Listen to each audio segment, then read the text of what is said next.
You are watching the #1 podcast in the whole entire YouTube wrestling community, and I'm one of your hosts, Juan. And I'm your other host, Jean-Paul Leek. And together we are... Rope Break Family! Tuesday, July 28, 2020 is the time to review probably one of the best Monday Night Raw shows in the entirety of the year. So Jean-Paul, are you excited? A lot of things happen. Kairi Sane said bye. Yeah, that broke my heart. One of my three goddesses has left. Thankfully, the other two are there. The pirate died. Yeah, but Lee said this Raw was good, and I agree with you. Except this Raw was like a delicious hamburger I'm about to bite, and then that Raw Women's Championship match was a giant fly that flew right into it, and I'm like, well, okay, giant hair. Yeah, or that's it. Yeah, you go to eat a sandwich and there's the lunch lady's hair is on your, and it's or the backline person hair is right there because she's not wearing the hat or the hairnet. Exactly. Yeah, I agree with you. But other you. than that, small blemish. This was a pretty good show, and the Street Profits. Please let this be the last time they're on commentary. They're annoying, and it just when I hear annoying commentary, I can't even focus on a match. But other than that, good Raw. Like the Street Profits is, if you're good at wrestling, keep it as wrestling. You're not good when it comes to communicating or to enhance a match. You are good as destroying the quality of a match. Sorry, Street Profits, stay as wrestlers for the now. Exactly. Maybe when you learn how to communicate a little better, how to enhance something, it will be a different conversation. But example was saying, Randy Orton, the Viper, has a really great promo, and his eyes are located at the WWE Championship. And I would say that we probably like this Raw so much is because they were like, all right, we have a little over 3 weeks. SummerSlam build starts now. Yeah.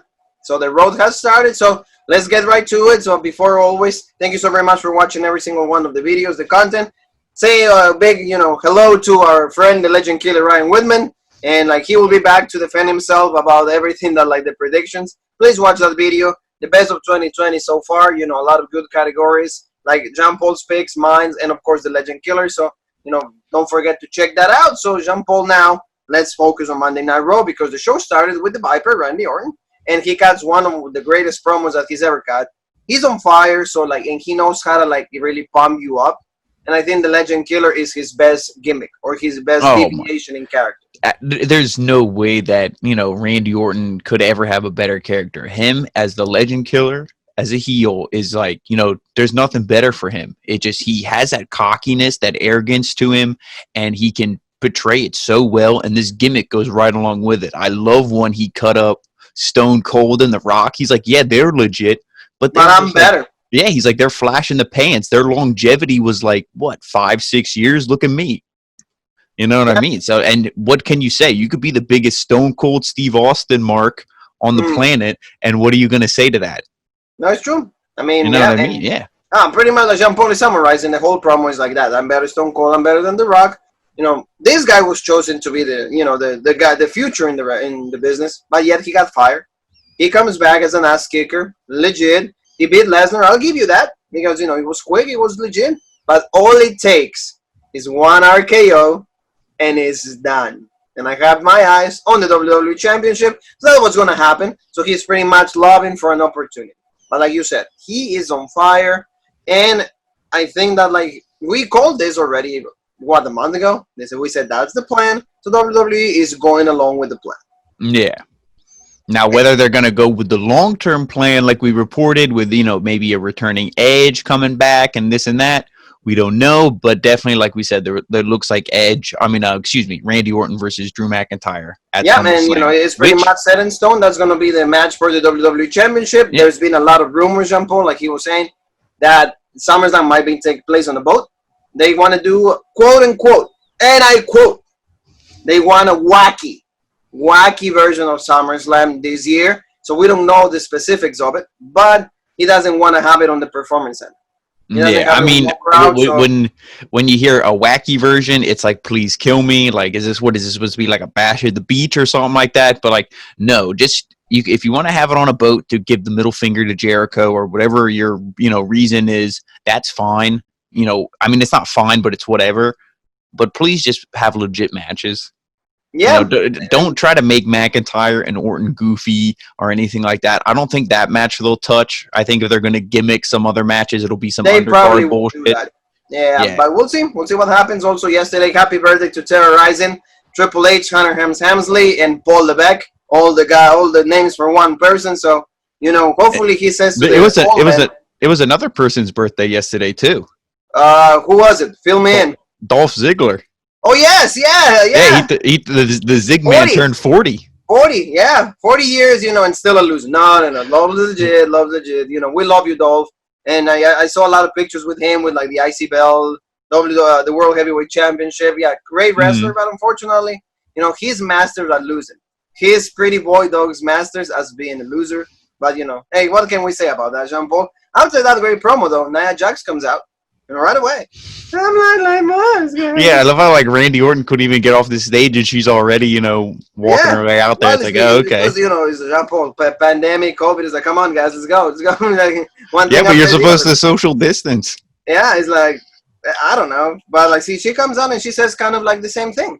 It's like, see, I agree with everything that Randy's saying, and I'm sorry I injured Charlotte, but, I want my opportunity as well. So, if Randy's having that kind of a hype and that kind of a, like, intensity and for asking for an opportunity, I want the same thing. But then we got to see Shayna Baszler. Shayna Baszler responds to Nia Jax and then kind of go at it. In a kind of weird way, not really enjoyed it. But that's what we had. Tell me about it. They fight and they it gets broken up. I like when Shayna looks like she wanted to keep fighting. I mean, Nia did too. Nia's all like, calling her out, acting like she's, tough or something. So, they had the pull apart here and it set up a match for later on in the night. I'm really just going to tear into this when that match happens. But I mean, for right now, it's like, it's a good way to get Shayna on TV, I thought, to get her, established because she needs that. Oh, yeah, and that, like, at least in my opinion, that's going to be, like, kind of the feud for, like, the #1 contendership. But we don't know. I thought that, like, I really thought that, like, Asuka will retain. We'll go to that, but, like, I thought that. Or she was going to become the official women's champion. But we don't know now. The future is kind of unclear. And I think that's interesting, though. I think that, like, that generates motivation. Like Jean-Paul would say, like, the way that, like, was done, it was absolutely god-awful. But, I think that, like, the swerve that Isaiah Scott, I think that was a semi-decent. So, like Jean-Paul saying, we'll have that match later. Now we go to, like, #1 contenders match, and that is going to be for the Raw Tag Team Championships. It's going to be the Viking Raiders going against Ricochet and Cedric Alexander. And our guys, Angel Lucius Garza against Andrade Cien Almas Lucius Garza. No, Andrade Cien Almas and Selena Vega. So, like, this match, like Jean-Paul was saying, like, extremely great match. A lot of, like, good spots. All these three teams are very skillful in the ring. They all know, about having great matches. We all seen them on NXT. They know. But unfortunately, the Street Profits and commentary damaged a little bit of the quality of the match for me. And I think that they did the same thing for Jean-Paul. Yeah, just like, I mean, when you're on commentary and you're just the whole time, like you said, this was a legit match. If you would have hit mute, no volume and watched it, you would have been like, man, this match is really good. And then when you turn on commentary, you hear Dawkins talking about how Ivar's Mr. Steal Your Girl and Angel Garza doesn't have any game with the women. And it's like, can we talk about how important it is to be the Raw Tag Team Champions? And like, hey, we have a lot of heat with this team. We'd love to, face them at SummerSlam and really prove that we're the dominant team. Can we talk something about wrestling instead of Ivar fake banging all the chicks on, on Monday Night Raw? That's true. So that's true. Yeah. Or like, can we talk about like the importance of being in SummerSlam? Hey, it's the second pay-per-view like in history. Like we can, we're gonna get an opportunity. Whoever team wins to like face him on SummerSlam. It's interesting. Now we gotta like completely like go off topic, and that takes away from, like you said, the match itself. Yeah, I would have rather had Zelina be on commentary because at least she's good. She tells Byron Saxton that he's a loser and how great her team is and how they're going to be champions. Zelina's in a different level. Like the girl, outside of her looks, like she lives wrestling and she lives her character pretty well. Mm-hmm. She knows how to sell the Garza and Almas and also sell herself. So she's extremely great. But you're right, Jean-Paul. And I think Ricochet, Cedric, they look pretty decent. The Viking Raiders look good, but I don't know if they were champions before, so I don't know what would be the point of kind of like made them champions again because Yeah, they're and not both of those in teams. favorite, I will say. Yeah, and with the Viking Raiders, of course. I mean, when they came out wearing that stupid fucking Vikings Prophet, the cup with the Viking helmet, when they came out wearing that shirt, I'm like, these guys are done. You know, put a fork in them, bury them in the grave because they're done for, as in just this match. I'm not saying done forever, but they weren't winning this thing. Ricochet and Cedric, I love them both, but they ain't gonna win this match. The whole story was set up, you know, for Zelina and her team. So that was, you know, the right winner. I don't want to say it was obvious, but, you know, they were the right winner. Absolutely right, Mr. Egg, and the legit thing, Wing Clipper on Cedric Alexander, and he took his time, you know, and lifts him up, big slam. Oh, yeah. 1, 2, 3, you know. They're the number one contenders for the Raw Tag Team Champions, and then, you know, they're celebrating. They went a little bit out of it, like, kind of like, okay. You know, and the Prophet is like, all right, I see you. So, like, you see, like, a little bit of, like, stare down. So I'm happy. And then I think they shoved them then into the announce table or wherever they were sitting. They shoved them. They're like, you guys are bullshit. Those titles are ours. And then they ran off. Like, and then El Latino is en la casa. Yeah, and, you know, I know we all love Garza. Garza, you know, like, is the next incarnation of Mysterio and Eddie together. I love when he right when this thing started too, and then, you know, not to jump back, but right when it started, he ripped the pants off because it was game time. Yeah, it's like it's done. So it's good stuff. So we're excited about that. And then, you know, we go to like Jean Paul was saying, a match that it was absolutely no contest, and that was Shayna Baszler with Nia Jax. Didn't really make any sense. They tried to go at it, but it was what, like 2-3 minutes, and it wasn't even. I think the referee's pulling them apart. I think within the first 90 seconds, John Cone started this thing, and they're like, oh, he's gonna have because he's the only referee with a name. They're like, oh, John Cone's gonna have a handful tonight. He separates them and this and that, and then they brawl to the outside. And, you know, normal WWE refs, they take about 30 seconds before they start their count. They were already on the outside, and he's like 6, 7, 8, and is like, it's done. And then they were beating the hell out of each other, and that was pretty much it. They got pulled apart. And then security came out, though. Yeah. A lot of guys came to separate both of them, and then both of them start fighting over. Yeah, the worst part of it is Nia looked more dominant. Yeah, I get it. She weighs probably like, you know, 4 times as much as Shayna, but Shayna is like a legit fighter. Now, the only thing, if you actually look at Shayna's MMA record, it's not that good. I would never tell her that to her face because she'd probably stretch me like a pretzel, but, you know. A sweet cream pretzel. Yeah, exactly.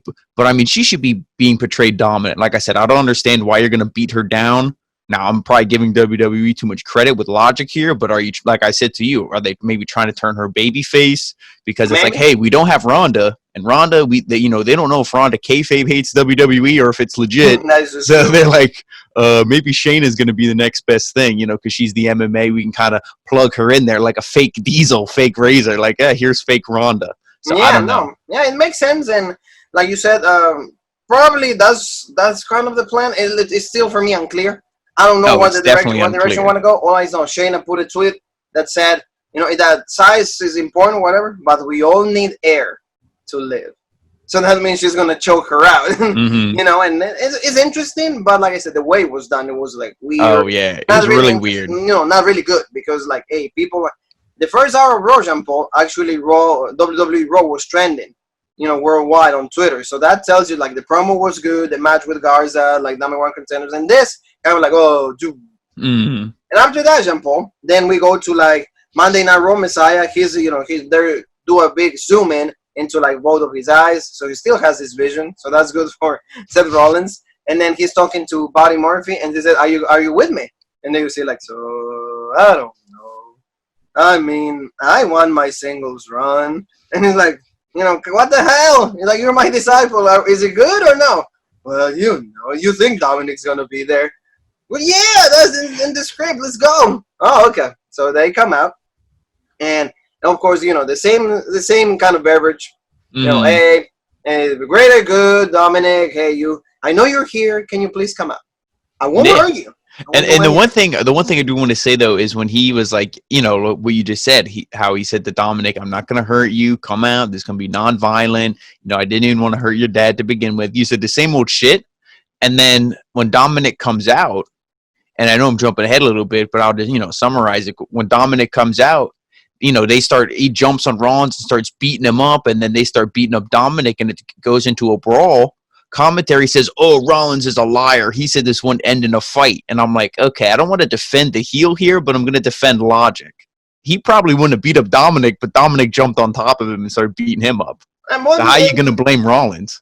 And all, you know, and this has to end on a bro. Like, what are the best friends here? Or like, Yeah, you know, the only thing would have been if Dominic would have turned heel and joined Rollins, but I don't think that would have meant anything unless Mysterio was right there. Yeah. So like we knew that like he was gonna attack him somehow. Yeah. But like you said, like he comes out and then pretty much like he spears Rollins and he goes at it and he looked pretty decent though. Mm-hmm. I think when he was like getting some offense on Rollins, of course, then Murphy came out and then they outnumber him and then they start attacking him with like, you know, through the outside where I think it was a chair also. So and he's selling the injuries pretty good. So they were, like I said, they were dominating him, but then Aleister Black made, of course, like you said, why you even fight? Like, it's not your family. And then he comes out, he looks like an idiot, and unfortunately, he also gets dominated by Rollins. He gets a stomp, but then Dominic, then he comes back with a kendo stick. And see, that's the part that I never seen, for example, in Mysterio. That kind of, like, intensity and violence. You can see he was beating like the kendo stick like this to like the ground and stuff. Like, he was like, yeah. You saw how fired up he was, and like when they even in the match, like the Rollins and Mysterio match, when I think they used the kendo stick in there, or one of the matches at Extreme Rules, I know they used the kendo stick, and the shots to it, I was like who you hit? Are you hitting your grandma? Are you hitting like a professional athlete? Or are you hitting your ex? Yeah, but then when Dominic was swinging his thing, he was trying to hit a home run with every fucking swing. Yes, and that's what I mean. When he was cracking Murphy and Rollins, he was swinging it. So, it was legit stuff. But the one thing I agree with you. I just want to say the one thing with Aleister Black, I'm sure you saw it and reported it. It's like, his push is pretty much, Yeah, no, I saw that report, and I want to thank Steven for that. Steven, he sent me like a thing. He's like, "Do you agree with this?" And I'm like. Like you said, it's like they don't know how to portray a guy like that. Yeah, Vince doesn't like him, and Vince never liked creepy things. The only creepy thing he ever liked, I felt, was Kane and The Undertaker. And about why? You know why? Because he made him. Yes, thank you. That's exactly it. If somebody makes himself, then he absolutely hates. Because he makes them, then always legit. Recently, I listened, not to go too off topic, recently I listened to a legit interview with Gangrel, and he said that Vince McMahon hated the Brood because he hated anything that's like creepy and whatever. But like you said, it's probably because he didn't create it, and anything that gets over, Aleister Black was over, and he didn't create. Nope, kill it. And you know why it's also, and like you said, we will like end it over there because see, like you said, along those lines, because Aleister Black is such a better athlete than The Undertaker per se, meaning, like his in-ring skill. He can do so much more than The Undertaker actually could, but not that size difference, but also because that's his style. Yeah, and they also took away kick and all of that. Yeah, so. Now he wouldn't have had it tonight, but they said that they took away Aleister Black's entrance too. Coming up in the coffin and all that shit. Yeah, now it's just like, so like everything that made Aleister Black, great, or like different or unique, boom, out. It's like with Ricochet when they took away like the lasers and all of that, and now it's dun, dun, dun, dun, dun, dun, and you're like, oh, okay, exactly. Like, oh, all right. And so yeah, it's true. So we'll see what's the next thing, and we're still reported that it might be Dominic against Seth Rollins. I think if they have that match on pool, it's a safe bet because Seth is such a good wrestler that he'll be able to carry Dominic to his first showing. I think it's too much too soon. But I see it like happening, and it will make semi-sense. Yeah, I could see that. Another thing I could maybe see is if we said, because Mysterio's done, he's just working on an agreement deal, and maybe this was his last match at Extreme Rules. Nobody really knows yet.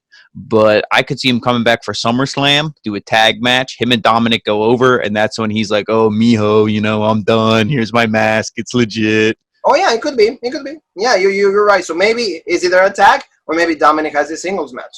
So, but it was a good segment. I like I said, I like how like the violence, like this guy seems to me is exciting, is making me excited to see that like it's going to be a Mysterio that is skillful, but also like the intensity is way better than the Dad. Because unfortunately for Ray, he was that good charismatic, like possibly charismatic that he could never be healed. So that's he was no matter what role he was in, he was always like there was never a heel Mysterio ever. So that's the only thing that like I think character portrayal is better. And talking about character portrayal, MVP Lounge, VIP Lounge, MVP. Shelton Benjamin, the new Nation of Domination, Bobby, Lucius Lashley, of course. They're coming out and they're gonna have us guess Mustafa Ali. So pretty much MVP is like talking about the importance of the VIP lounge, and he says, I'm gonna try to convince a guy that come, join the light, join the successful people, join, people that actually enjoy things. And he made much as Mustafa to come out, and he's trying to recruit him. That's the word. He's trying to recruit him. Hey, I'm gonna give you a good contract. You can only work 50 hours. 2 closes. It's fine. Health insurance, legit. 3 days off. When you get like 6 months and stuff like that. But Mustafa says, I don't want any of that trash. Customer service is legit trash. No, he didn't say that. It's more wrestling. He's like, I don't want to be part of that. I'm a singles guy. I'm waiting till Apollo comes back. But in the end, they're just like, he pretty much doesn't want that, right, Jean-Paul? Yeah, he's like, I'm going to earn my opportunities in all this like a true champion. And then MVP's like, oh, a true champion? You mean like me, the United States champion? So you knew this was going to get heated, like we said. Does a segment ever end in just a handshake and I'll see you later? No. It always ends in a brawl. Somebody always has to get their ass kicked. And I was hoping we'd maybe see Mustafa Ali, but it's like all three of these guys, the only, he already pinned MVP last week. This week, was he going to pin Shelton Benjamin? It's like, maybe that would have been at least Ali looks good, but we got him versus Bobby Lashley. Yeah, and like you said, Bobby Lashley pretty much dominated. It was a pretty good match. My favorite spot of the match was like the tornado DDT, and Lashley sold that pretty well. I really like that. There was like interference from R-Truth. He tried to pin Shelton Benjamin. like the ninjas were there. So a lot of like things happening on the outside, but good. But like you said, Jean-Paul, they're not, I think Vince is like, for the first time ever, he's a little sold on Lashley, so they're not going to job him out. This is what I'm sold on Lashley too. I mean, we're watching TNA when we did the top Slammiversaries, lots of Lashley in there because he was portrayed a lot more legit on TNA. Yes, sir. And I think you got to pull the trigger on him with the belt. And not the United States. I don't want to see him turn on MVP, which I feel like this is the way the story's going. He's eventually going to be like MVP. I'm more legit than you. And if he doesn't stretch MVP, he's going to stretch Apollo, and he's going to be the new United States champion. Yes. But I think you got to pull the trigger on him with the belt. Now, I don't know if he beats Randy Orton and they play hot potato. Maybe he gets inserted into this match at SummerSlam in some bullshit way and, wins it there. I don't know. But like I said, I feel like with him, he's going to be the United States champ. But he's portrayed so dominant right now that I don't even, I kind of agree that he should have beat Ali. That's why I wish Ali wasn't in the match with him. Oh yeah, no, I agree with you. That was my train of thought. It was the same as yours because it was the full Nelson and done. And you know what Lashley just tweeted recently? Maybe like a week and a half ago. He said, "I'm so happy that I'm finally not being beat by the guys half of my size." So you can tell that he's actually enjoying this run because finally he's getting some kind of retribution. And maybe that was a shot. Maybe that was a shot at my boy, the Prince, Finn Balor. Maybe. I mean, like he lost to so many guys, and in the most stupid fashion. And Lashley, legit, even Lashley, he has an MMA background. So this might offend a lot of AEW fans and this and that, but that's why a lot of people don't respect AEW because you have guys like the Young Bucks beating everybody else. And if you want wrestling to be taken seriously, you got to portray it legit. And a legit way to portray it is you don't have guys like Lashley losing to people half his size. Well, at least now, because WWE also has that stupid thing, like you said, Finn Balor, remember Sami Zayn, all these guys like beating Lashley. It's not just, it's modern wrestling as a whole, but I just want to say AEW does it too. They're not perfect. They're not the answer. They're experts at it too. So it is absolutely right. So Jean-Paul, Charlie Caruso talking about Dolph Ziggler is like, do you have any idea? Do you have any clue of what's going to happen with your match? With McIntyre? No, I don't have any clue.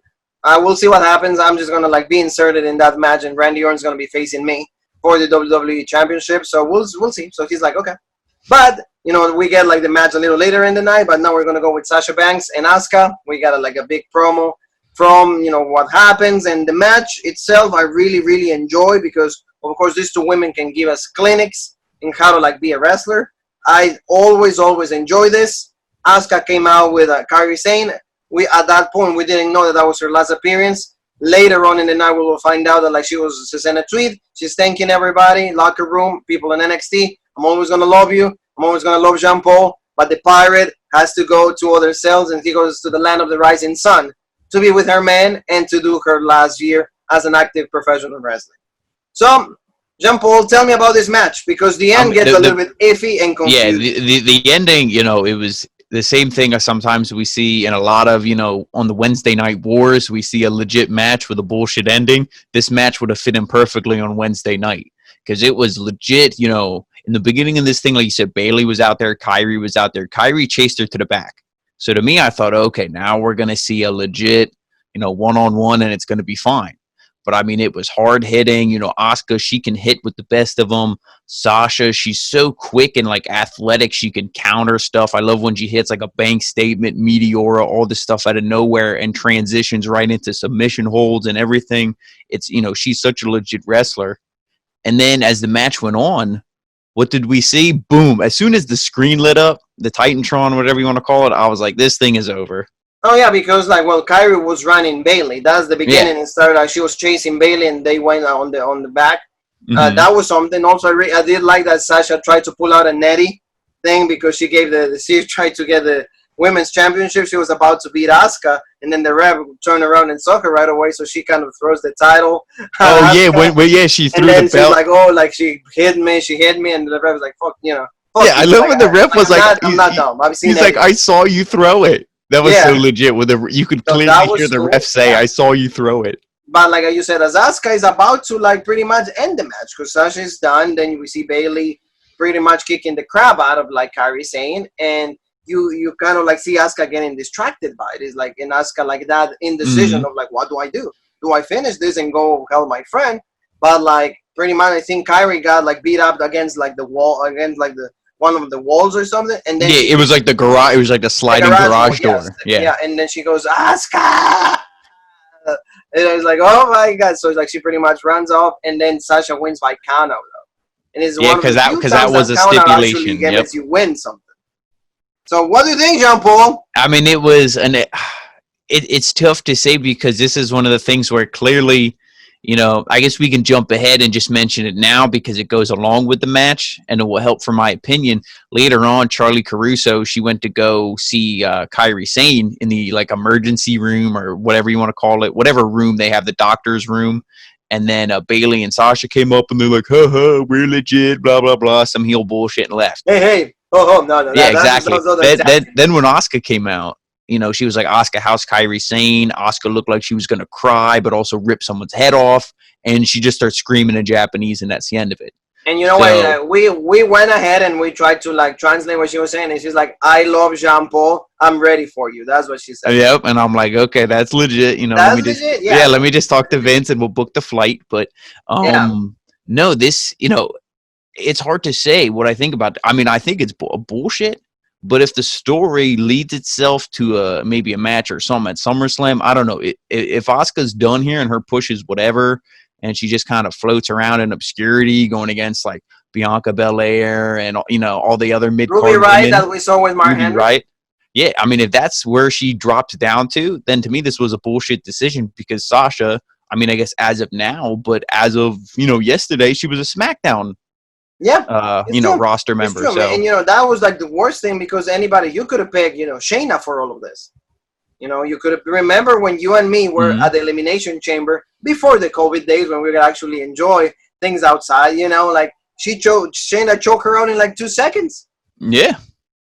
So why can't? And then she got beat. And then she got beat by a pregnant Becky Lynch and done. Yeah, and done. So it is true. That's the part that for me was really lame. That's the word, lame. It took away all the good stuff. It took away all the excitement that I have for this. You could have given me a different outcome, but I guess they did that also to kind of say bye-bye to Kairi Sane. And pretty much also Bayley and Sasha says Jean Paul that they're going to go, the next target is who, Jean Paul? It's Io, Lucius Shirai. So that's said. And then maybe, and what? Maybe they'll, like I said, they could play this up. That it's we chased Kairi Sane out of town. They just play up some gimmick. And then, we're going to do the same to Io. We're going to get all your friends out of here. And then Asuka and Io are like, no, fuck this. And then they, You know what would be nice? They get the revenge for their friend. They win the tag team belts. I mean, people say that, and see, that's a thing that's scary because people say, "Hey, don't be surprised if Io drops her belt in the next couple weeks, maybe to Dakota Kai at Takeover 30, and then she goes to main yep, roster, maybe, and then Kabuki Warriors 2.0, which would be, but it will be something that you and me said though. Remember, give the title to Io, give her like a little bit of a run, and then done. Mm-hmm. You know, you never know. But like you said, like it was something that we don't really know where the path is. I mean, is it what's the word I'm trying? Like the mystery about it, the intrigue about it is cool because at least we don't know what's gonna happen. And I always say about wrestling, whether I like the outcome or I hate it, as long as it gets my brain pumping and my mind going, then I like it. So yeah, man. So that's good. So like it was good. Like again, just the fashion that it was like done, it was just lame. It was like. To me, again, nobody should win a title out of like count out, and that is something that is for me one of the few times that I've seen that. So lame. What's after that is interesting, semi-interesting. Something that is not interesting, and like Jean Paul said, something that he's not getting his brain pumped is Humberto Carrillo going against Buddy Murphy. We were all like kind of like juiced out from like the Asuka and Sasha Banks, so this didn't mean anything. So just go right to it. Jean Paul even said to me, this guy. Humberto Carrillo, unfortunately, is part of my race. I love the guy, but unfortunately, he's the male version of Riho. The guy, hits like with a feather, doesn't look good, doesn't look violent, doesn't look intense. I swear he defies gravity. Like, in Dragon Ball Z when Goku cranks the gravity up? Yeah. I think this dude cranks it down. Yeah. He flips, and he takes forever to come back down. And then when he hits you, it's like there's no impact. Yeah, he's not in the impact zone. Yeah. He's never been in the impact zone. Yeah, so like that's the one thing with him, and is we're not the only ones. A lot of people in the internet world that you don't have to watch. We just got to watch us, but like a lot of people say that he likes that. Like when he connects, it's like it's supposed to sound like that. It sounds and Buddy Murphy's, they're pretty much the same size, but when Murphy hits somebody, it sounds like he's taking your head off. Yes, yeah, and that's what pretty much happened. So we're gonna go right to it. It was just like a knee. Murphy's Law and done. Like pretty much that's what it was. And like you said, they didn't have anything to fill that spot, so they gave us that. Mm-hmm. Hey, you know what you could have did? You could have gave me 5 minutes of Shayna Baszler beating the shit out of Nia Jax. And that would have been a lot better. But I mean, they did this like to give a win to Buddy Murphy. And you said maybe you. Oh, and one thing that we should mention is when going back a little bit with Buddy Murphy, this match had a little bit of importance because remember when he stomped he pushed Aleister Black's eye into the ring steps. Oh yeah, you saw like a little bit of like a thing with Seth Rollins. He pushed that, and then Murphy, he had like his head in his hands, and he was like freaking out because they're still playing that where he feels like this is morally wrong. Yes. And then Rollins is like, no, now you're legit. Now you're, now you understand my vision. Part of Robert. Yeah, do it. So then at this match, he really dominated, really beat the shit out of Humberto. And I think that's more now we're going to see him being even more aggressive. Well, like to me, it's like that, and also like the dissension, like you said, like maybe with Rollins. So maybe like a baby face turn is in the works. Maybe something. We'll see what happens on that. But like you said, it was pretty much our break from like the juiciness that we needed to recharge from Asuka and Sasha Banks. Jean Paul is main event time. We didn't know the stipulation, but we knew it wasn't like, going to be a championship match. It was just Dolph Ziggler with Drew McIntyre, and Drew McIntyre kind of delivered like one of the most lame fashions, like because he just chooses like the same thing, but like on his favor now. Extreme rules only for Drew McIntyre. This was okay. Poorly done. Completely uninteresting. This was so bullshit. This was literally like. You're waiting, you're just waiting for the main event. As in, like, this isn't the main event. You knew Randy Orton was going to come out. To me, as this whole match is going on, I'm like, okay, what time is it? All right, it's 10:55, 10:56. Okay, when's Randy? When's Randy? Okay, we have 1 minute. Randy's got to come out now, right? I mean, the only thing I thought was super legit in this match was the ending when he Claymored him through the table. Oh yeah. But it's like you said, that. I like when he did like a spear or something that he went through also like the kind of like the they went through the barricade. That was I like that too. So like you said, it was good, but it's lame because like really so I'm just gonna do the same match that I had, but this time I get the upper hand. And Hey, okay, if so you wanted to do something like really embarrass Dolph on his birthday, even though this wasn't live, but whatever, it's still his birthday. You could have just did, I don't know, last man standing and just claymored him like 30 times to rub it in his face or something like get up, yeah, or get like they up were and saying that claymore they him. wanted like to do like hair versus hair because Dolph his kind of haircut looks a little like I don't know, lame or weird. But like they were teasing that, I guess, on social And media. you But could have even did that match, and then they had him, and Dolph is like, no, no, and he's about to cut his hair, and then RKO out and of then the nowhere. RKO, which is end up happening, John Paul. Like Drew is like celebrating, and out of nowhere, the boom, RKO out of nowhere, like I said, and then Randy kind of like Shay like sees the title, he's staring at it, he's like kind of like just like scouting them, and it was good. I really like that, and then he grabs it, and then and then he stands tall, and like the show goes off the air. Good though. I mean, That's that's what I pretty mean. much That's all we were solidified waiting the for. beginning of the feud. That's all we were waiting for was that RKO. We didn't really care about the match.